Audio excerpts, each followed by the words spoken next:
Hello दोस्तों, नमस्कार। आप सभी का हार्दिक अभिनंदन, स्वागत है संस्कार एकेडमी पीपला के यूट्यूब चैनल पर। मैं आपका दोस्त चरण सिंह तोमर। मित्रों, आपको बताते हैं कि हमारा इतिहास का टॉपिक चल रहा है और इतिहास में हमारा टॉपिक जो चल रहा है वो चल रहा है 1857 की क्रांति। कल हमने आपको जो गत वीडियो आई और उस वीडियो के माध्यम से 1857 की क्रांति के जो प्रारंभिक जो कारण रहे उन कारणों के बारे में चर्चा की। मित्रों, आज हम बात करने वाले हैं उस बिंदु की जो तात्कालिक कारण है और 1857 की क्रांति का मुख्य कारण माना जाता है। मित्रों, तात्कालिक कारण है यानी उस टाइम पर जो कारण निकल के आया वो कारण क्या था, उस जिसके कारण यानी सैनिकों में विद्रोह हुआ और सैनिकों ने जो है जनरल जो है उनकी हत्या कर दी और ये जो मुद्दा है वो पूरे संपूर्ण भारतवर्ष में फैल गया। मित्रों, क्या कारण रहे, उन कारणों के बारे में आज हम चर्चा कर रहेंगे। तो देखिए, तात्कालिक कारण, तो तात्कालिक कारण क्या था। शुरुआत में हम बात करें, जो अंग्रेज थे, अंग्रेज जो थे उन्होंने अपने सैनिकों के लिए जो राइफल इस्तेमाल में दे रखी थी वो थी कौन सी, ब्राउन बेस। कौन सी राइफलें थी? ब्राउन बेस राइफलें थी। मित्रों, और ये ब्राउन बेस होती क्या थी? ये जो राइफलें होती थी इनके अंदर क्या होता था, जो आजकल हम जो चलाते हैं, जो बंदूक हमारी चलती है उनके अंदर जो गोली डालते हैं या कारतूस जो डालते हैं वो डाल देते हैं और चला देते हैं। मित्रों, ऐसा नहीं था। ये इनके अंदर क्या करना पड़ता था, इनके अंदर जो गोली है उसको लगाने से पहले हम इनके अंदर जो गन पाउडर है वो डालना पड़ता था। गन पाउडर डाल करके और गोली को पीछे लगा दिया जाता था। क्या होता था, ये गन पाउडर जो है अगर ज़्यादा बढ़ जाता था, गन पाउडर अगर बंदूक में या राइफल में ज़्यादा डल गया तो कई बार जो राइफल है वो उसकी नली फट जाती थी और उस सैनिक के लिए घातक भी सिद्ध हो जाती थी। मित्रों, कई बार तो सैनिक मारे भी गए थे इस कारण। और कई बार क्या होता है कि जो गन पाउडर कम डाला गया है तो गन पाउडर का जो थैला है वो सैनिक को अपनी पीठ पर रखना पड़ता था और दूसरे थैले में जो बुलेट है वो रखनी पड़ती थी और दोनों थैलों को अपने साथ में रखना पड़ता। पहले उसमें गन पाउडर डाला जाता था, उसके बाद बुलेट डाला जाता था, जिसके बाद उसे चलाया जाता था। तो मित्रों, टाइम भी बहुत लगता था और टाइम के अलावा उसकी जो क्वांटिटी है, मात्रा जो है, गन पाउडर डालने की जो मात्रा है वो फिक्स नहीं थी। तो कई बार तो ज़्यादा डल जाता था, कई बार कम रह जाता था।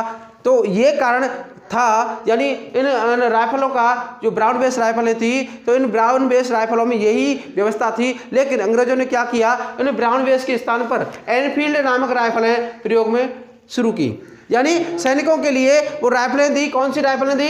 एनफील्ड नामक जो राइफलें हैं वो दे दी। मित्रों, इसके अंदर क्या था, इसके अंदर केवल आपको क्या करना है, जो कारतूस है उसका ढक्कन खोलना है और ढक्कन खोल करके और वो कारतूस उसमें लगाना है और डायरेक्ट इसको चलाना है। यानी अब गन पाउडर और बुलेट को बार बार नहीं डाला जाता। मित्रों, केवल क्या करना है आपको, केवल कारतूस को लेना है, मुँह से खोलना है और खोल करके उसमें डालना है।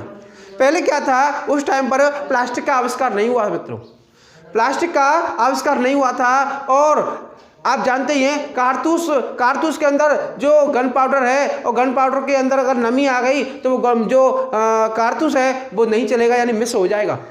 अब उसकी नमी ना पहुंचे इस कारण उस पर क्या करते थे, गाय और सुअर के चर्बी का क्या करते थे मित्रों, लेप करते थे, जिसके कारण उसके अंदर क्या ना जाए, नमी ना जाए। तो कारण क्या था गाय और सुअर की चर्बी का कारतूस के अंदर प्रयोग में, तो वो था नमी अंदर ना जाए, इस कारण इसका लेप किया जाता था। तो क्या हुआ, एनफील्ड नामक राइफल जो थी उसकी जो कारतूस थे उनको मुंह से खोलना पड़ता था, क्योंकि वहाँ जो व्यवस्था होती थी उनके जो ऊपर जो है वो जो एक लेप जो किया जाता था, चर्बी का जो लेप है उसको हटाना पड़ता था, उसके बाद लगा करके उसे चलाना पड़ता। अब सैनिकों को यह पता चला कि जो एनफील्ड नामक राइफलें आई हैं उनके कारतूस में गाय और सुअर की चर्बी है। तो मित्रों, आप जानते ही हैं हिंदू सैनिकों ने विद्रोह कर दिया कि भाई हम जो हैं वो हमारे जो गाय है वो हमारी पूजनीय है और हम अपने गाय की चर्बी का जो है अपने मुंह में इस्तेमाल नहीं कर सकते, यानी हम अपने मुंह पर गाय की चर्बी नहीं लगा सकते। और मित्रों, जो मुस्लिम सैनिक हैं वो सुअर से दूर रहते हैं, यानी सुअर को हीन मानते हैं, तो वह नहीं चाहते थे कि सुअर की चर्बी हम कहाँ लगाएं, अपने मुंह पर लगाएं। तो मित्रों, जो हिंदू और मुसलमान दोनों सैनिकों ने इस कारण विद्रोह कर दिया कि जो एनफील्ड नामक राइफलें थी इनके इस्तेमाल पर उन्होंने मना कर दिया कि हम इन राइफलों का इस्तेमाल नहीं करेंगे। अंग्रेजों ने दबाव डाला तो आखिरकार क्या हुई मित्रों, क्रांति हुई। और ये क्रांति निकल के आई मित्रों। बात करते हैं चर्बी वाले कारतूस, तो उनका प्रयोग किया जाता था किनमें, एनफील्ड नामक राइफल में। और क्रांति जो आई, क्रांति के समय हम बात करें भारत का गवर्नर जनरल कौन था, वो थे लॉर्ड कैनिंग। लॉर्ड कैनिंग जो थे 1857 की जो क्रांति हुई थी, उस क्रांति के समय लॉर्ड कैनिंग जो थे वो भारत के गवर्नर जनरल थे मित्रों। और बात करते हैं कि जो क्रांति हुई, क्रांति शुरुआत कहाँ से हुई, तो मित्रों आप जानते ही हैं कि बैरकपुर छावनी का एक सैनिक था जिसका नाम था मंगल पांडे। सबसे पहले मंगल पांडे ने इसका विद्रोह किया, इसके लिए मना किया, यानी एनफील्ड नामक राइफल के प्रयोग से मना कर दिया। और उन्होंने अंग्रेजों की बगावत की, तो अंग्रेजों ने क्या किया, उस पर दबाव डाला। आखिरकार किसने, मंगल पांडे ने, जो गवर्नर जनरल जो थे, जो अन्य जो अधिकारी थे, अंग्रेजों के जो अधिकारी थे, उनको गोली मार दी, जिसके कारण मंगल पांडे को बाद में क्या दे दी गई, फांसी दे दी गई मित्रों। तो 1857 की क्रांति जो है वो इस कारण, यानी तात्कालिक कारण जो रहा, वो चर्बी वाले कारतूस माने जाते हैं मित्रों। तो देखिए विद्रोह की योजना की हम बात करें कि 1857 की जो क्रांति है उसकी विद्रोह की जो योजना है वो कहाँ पे बनाई गई, लंदन में बनाई गई। कहाँ पे बनाई गई, लंदन में। और नाना साहब के एक सलाहकार थे जिनका नाम था अजीमुल्ला खां। नाना साहब के एक सलाहकार थे जिनका नाम था अजीमुल्ला खां। और अजीमुल्ला खां, और बात करते हैं सतारा के सलाहकार जिनका नाम था रंगोजी राणोजी बापू। तो रंगोजी राणोजी बापू और अजीमुल्ला खां, इन लोगों ने मिलकर के कहाँ पे, लंदन में इस विद्रोह की क्या बनाई मित्रों, योजना बनाई थी। उसके बाद हम बात करते हैं क्रांति के लिए 31 मई 1857 का दिन निर्धारित किया गया। क्रांति के लिए इन्होंने योजना बनाई और क्रांति के लिए 31 मई 1857 का दिन निर्धारित किया गया। और सभी को ये आदेश दे दिया गया या निर्देश दे दिया गया कि एक साथ पूरे भारतवर्ष में एक साथ 31 मई 1857 को क्या होगी, क्रांति होगी। और सभी को इस क्रांति में बढ़ चढ़ कर भाग लेना है, हिस्सा लेना है मित्रों। तो ऐसा निर्धारित किया गया था कि 31 मई 1857 का जो दिन है वो क्रांति के लिए श्रेष्ठ है। और उसी दिन क्या होगा, क्रांति का आगाज होगा। विद्रोह के प्रतीक की अगर हम बात करें तो यानी जो विद्रोह का जो प्रतीक था, आजकल की तरह जो फेसबुक है, ट्विटर है या अन्य जो सोशल मीडिया के जो साधन है, इनका प्रयोग नहीं था मित्रों, है ही नहीं थे उस टाइम पर। क्या था, एक कमल और रोटी जो है वो प्रतीक चिन्ह बना दिए। यानी क्रांति के प्रतीक चिन्ह कमल और रोटी थे मित्रों। कमल और रोटी जो है वो एक व्यक्ति दूसरे व्यक्ति को देता, तो समझ लो यानी कि क्रांति का संदेश है, जिससे कि अंग्रेजों के भी पता नहीं चले कि क्रांति का संदेश दूसरे व्यक्ति तक जा रहा है। तो इसलिए कमल और रोटी को क्या है, प्रतीक के रूप में, प्रतीक चिन्ह के रूप में, यानी क्रांति के प्रतीक के रूप में माना गया। उसके बाद बात करते हैं 29 मार्च 1857 को। अभी मैंने आपको बताया था कि 29 मार्च 1857 को बैरकपुर छावनी के सैनिक जिनका नाम था मंगल पांडे, जाति से कौन थे, ब्राह्मण थे मित्रों। तो इन्होंने क्या किया, इन्होंने एनफील्ड नामक राइफलों के इस्तेमाल से रोक लगा दी। यानी उन्होंने मना कर दिया कि हम जो है, हम ब्राह्मण हैं, ब्राह्मण के अलावा हम जो हिंदू हैं वो गाय की चर्बी जो है वो अपने दांतों से जो कारतूस है वो नहीं खोलेंगे, यानी इनका प्रयोग नहीं करेंगे। किसका, एनफील्ड नामक राइफल जो है इनका प्रयोग नहीं करेंगे। अंग्रेजों ने क्या किया, इन पर दबाव डाला। तो क्या किया मंगल पांडे ने, लेफ्टिनेंट बाग और यूसन को क्या मार दी मित्रों, गोली मार दी। लेफ्टिनेंट बाग और लेफ्टिनेंट ह्यूसन को गोली मार दी। और क्या होता है, 10 मई 1857 को मेरठ छावनी में भी क्या हो जाता है, विद्रोह हो जाता है। बैरकपुर छावनी की सूचना जो है वो मेरठ मिलती है। तो मेरठ में भी 10 मई 1857 को क्या होता है, मेरठ में भी विद्रोह प्रारंभ हो जाता है। उसके बाद हम बात करते हैं 12 मई 1857 की। 12 मई 1857 की, तो 1857 को यानी 12 मई 1857 को विद्रोहियों ने अपना नेता जो है वो बहादुर शाह जफर को चुन लिया। क्या होता है, 12 मई 1857 को ये जो है देश के विविध क्षेत्रों से जो सैनिक थे वो, या जो बात करें कुछ सैनिक भी थे और कुछ जो विद्रोही हैं वो दिल्ली जाते हैं, दिल्ली पर कब्जा कर लेते हैं। और दिल्ली का उस समय जो बादशाह था, यानी बात कर रहे हैं अंग्रेजों का शासन तो आ ही गया था, तो दिल्ली पर जो उन्होंने कब्जा कर लिया विद्रोहियों ने, और अपना जो नेता है, अपने यानी वैसे विद्रोह का या इस क्रांति का जो नेता है वो बहादुर शाह जफर को नियुक्त कर दिया। बहादुर शाह जफर को क्रांति का नेता नियुक्त कर दिया मित्रों, किन्होंने? विद्रोहियों ने। अब क्या होता है मित्रों, जनरल बख्त खां को दिल्ली का सूबेदार नियुक्त किया। जनरल बख्त खां को दिल्ली का सूबेदार नियुक्त किया, और दिल्ली अभियान में ब्रिटिश सेनापति, यानी ब्रिटिश सेनापति कौन? हडसन और निकोलसन जो ब्रिटिश सेनापति थे, इन्होंने क्या किया मित्रों? इन्होंने इन विद्रोहियों का साथ दिया। अब क्या होता है मित्रों, 3 सितंबर 1857 को अंग्रेजों ने क्या किया? दिल्ली पर पुनः अधिकार कर लिया। 3 सितंबर 1857 को दिल्ली पर पुनः अधिकार कर लिया जाता है मित्रों। किसके द्वारा? अंग्रेजों के द्वारा। और बहादुर शाह जफर को हुमायूं के मकबरे में मित्रों, हुमायूं का मकबरा जो है वो कहाँ स्थित है, वो आपको कमेंट में बताना है। हुमायूं के मकबरे में किसको? बहादुर शाह जफर को क्या कर लिया? कैद कर लिया, और कैद कर लिया नहीं, गिरफ्तार कर लिया। उसके बाद क्या होता है? जफर को अंधा कर दिया गया, जफर की आंखें फोड़ दी गई, यानी अंशे अंधा कर दिया गया। और उनकी जो बेगम थी, जिनका नाम था बेगम जीनत महल, और उनके साथ में, यानी बहादुर शाह जफर को उनकी बेगम जीनत महल के साथ में मित्रों कहाँ भेज दिया? रंगून भेज दिया। रंगून बर्मा भेज देते हैं मित्रों, और वहाँ काला पानी की जो है उनको सजा दे दी, और वहीं मित्रों क्या होगी? बहादुर शाह जफर की मृत्यु हो जाएगी। 1862 ईस्वी में रंगून में जफर की, यानी बहादुर शाह जफर की क्या हो गई? मृत्यु हो गई। और क्या हुआ? जफर का जो मकबरा है वो भी कहाँ बना दिया गया? रंगून में बना दिया गया। 1862 में रंगून में बहादुर शाह जफर की मृत्यु हो जाती है, और मृत्यु हो जाती है तो रंगून में ही इनका क्या बना दिया जाता है मित्रों? मकबरा बना दिया जाता है।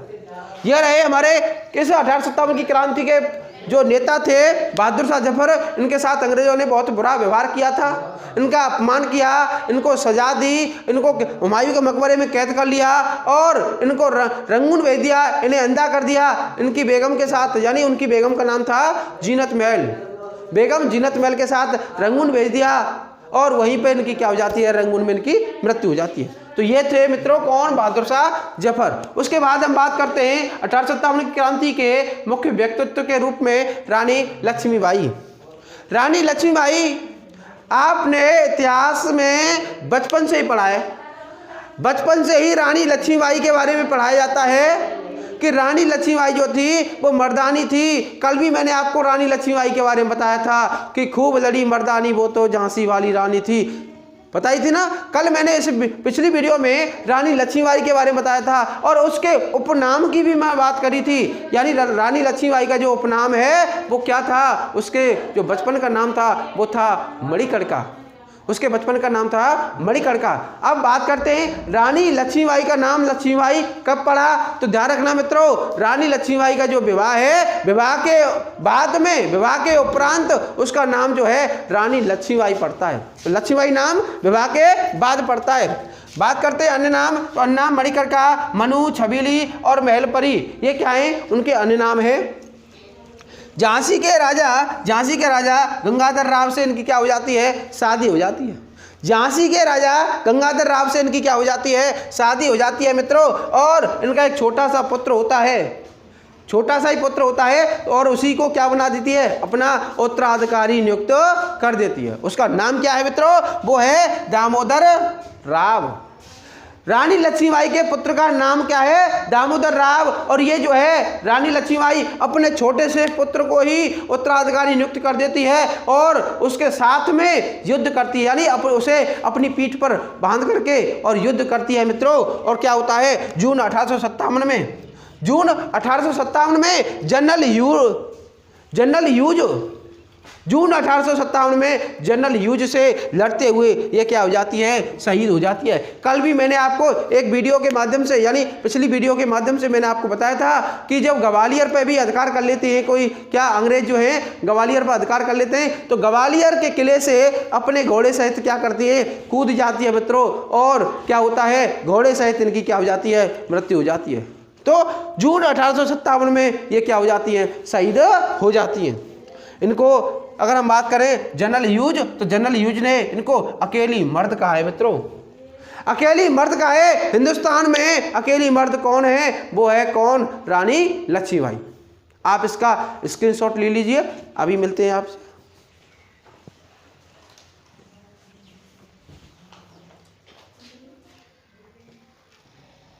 हाँ तो मित्रों आपने स्क्रीनशॉट ले लिया, अब आगे चलते हैं। देखिए रानी लक्ष्मीबाई, जो रानी लक्ष्मीबाई है तथा तात्या टोपे जो है ना, उन दोनों को आर्थिक सहायता जो दी थी, रानी लक्ष्मीबाई को, तात्या टोपे को आर्थिक सहायता जो दी थी वो दी थी अमरचंद बांटिया।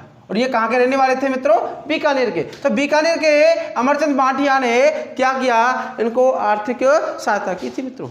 और यही स्थिति हुई थी महाराणा प्रताप के समय, जब महाराणा प्रताप निर्वासित हो गए थे, उनके पास संसाधन नहीं रहे, तो किसने, भामाशाह ने सोने की गिन्नियां दे करके उनकी सहायता की थी, धन दे करके उनकी सहायता की थी मित्रों। तो वो भामाशाह जो है वो प्रथम भामाशाह है राजस्थान के। और अमरचंद बांटिया की हम बात करें तो राजस्थान के द्वितीय भामाशाह के नाम से जाना जाता है, किसको, अमरचंद बांटिया को। या 1857 की क्रांति के भामाशाह कौन, अमरचंद बांटिया। मित्रों अमरचंद बांटिया को अंग्रेजों ने क्या किया, अंग्रेजों ने फांसी पर चढ़ा दिया। क्यों चढ़ा दिया, क्योंकि इन्होंने धन देकर सहायता की थी, किसकी, आंदोलनकारियों की, और किसकी, रानी लक्ष्मीबाई की, तात्या टोपे की। इसलिए अंग्रेजों ने फांसी पर चढ़ा दिया।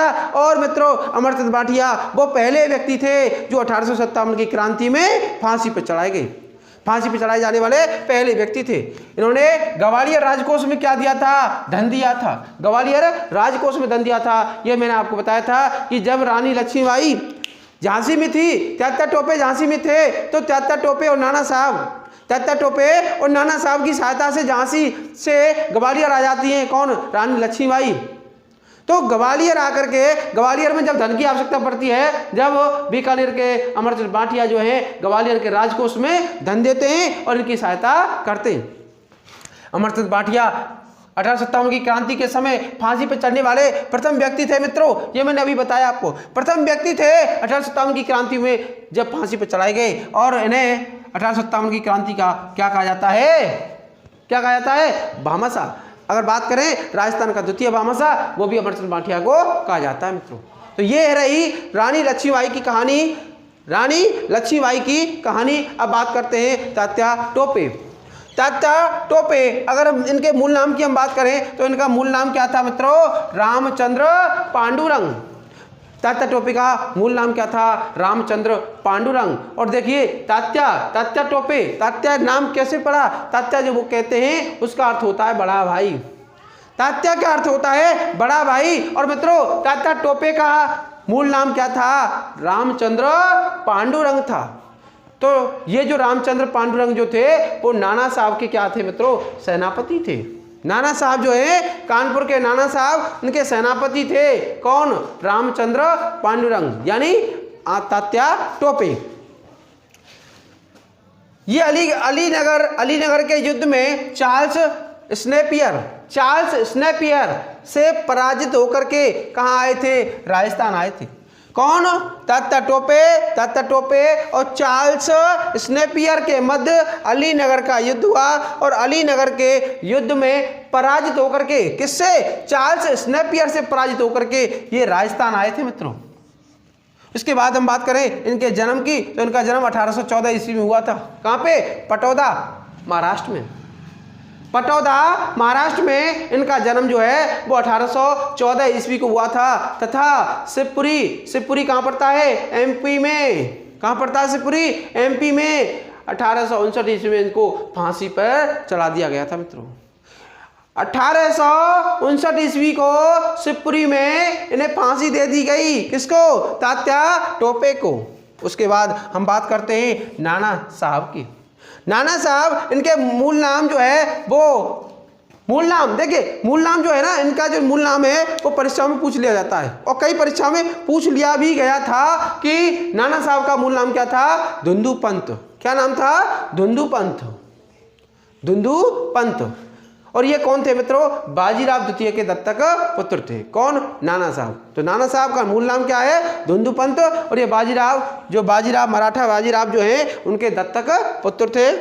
डलहौजी ने क्या किया था? डलहौजी जिन्होंने doctrine of lapse policy, doctrine of lapse policy क्या होती है? गोद प्रथा निषेध, गोद प्रथा जो है उसको निषेध करना डॉक्ट्रिन ऑफ लैप्स पॉलिसी कहलाती है। यानी कि जिस शासक के कोई संतान नहीं है, कोई उत्तराधिकारी नहीं है, तो वो शासक क्या नहीं लेगा? कोई दत्तक पुत्र या गोद अपना कोई पुत्र नहीं लेगा। ऐसी पॉलिसी चलाने वाले व्यक्ति कौन थे? लॉर्ड डलहौजी। लॉर्ड डलहौजी ने क्या किया? इनकी पेंशन क्या कर दी? बंद कर दी मित्रों। किनकी? नाना साहब की। तो नाना साहब की जो पेंशन थी वो बंद कर दी गई और इस पेंशन का जो झगड़ा है वो इंग्लैंड तक पहुंचता है मित्रों। इंग्लैंड की महारानी तक इनका जो पेंशन का मामला है वो जाता है और बाद में इनकी पेंशन जो है वो दोबारा से प्रारंभ कर दी जाती है इंग्लैंड की महारानी के द्वारा। कानपुर में विद्रोह इन्होंने किया था, इन्होंने कानपुर में विद्रोह किया था और कैंपबेल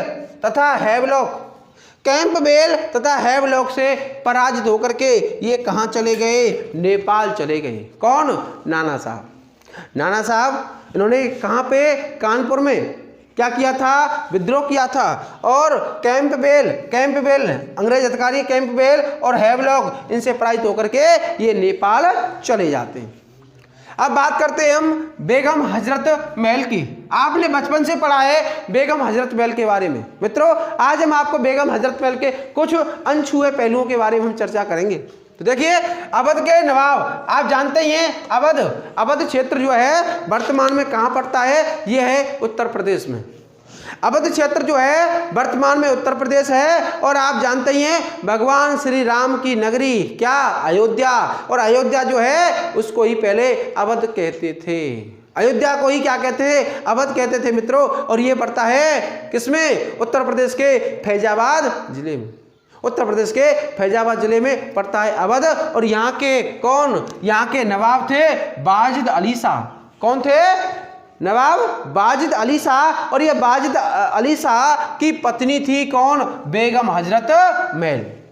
अवध के नवाब वाजिद अली शाह की पत्नी थी बेगम हजरत महल। और मित्रों क्या होता है? डलहौजी ने जेम्स आउट्रम की रिपोर्ट के आधार पर, जेम्स आउट्रम इसने अवध की एक रिपोर्ट पेश की और इस रिपोर्ट के आधार पर वाजिद अली शाह को कलकत्ता निर्वासित कर दिया।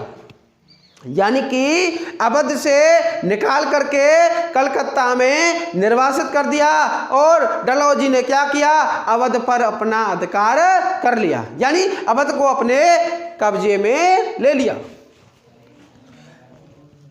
बेगम हजरत महल ने लखनऊ पर अधिकार कर लिया। लखनऊ पे अधिकार कर लिया, अवध से निकाल दिया तो बेगम हजरत महल ने कहाँ पे? लखनऊ। और लखनऊ पे अधिकार कर लिया और अपने दत्तक पुत्र जिसका नाम था ब्रिटिश कादर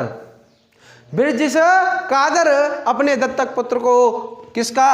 अवध का बली घोषित कर दिया। बली मतलब नवाब, अवध का बली घोषित कर दिया। किसको? ब्रिटिश कादर को। ब्रिटिश कादर कौन था? ब्रिटिश कादर बेगम हजरत महल का पुत्र। और बेगम हजरत महल के पति का क्या नाम है? वाजिद अली शाह। ठीक है ना।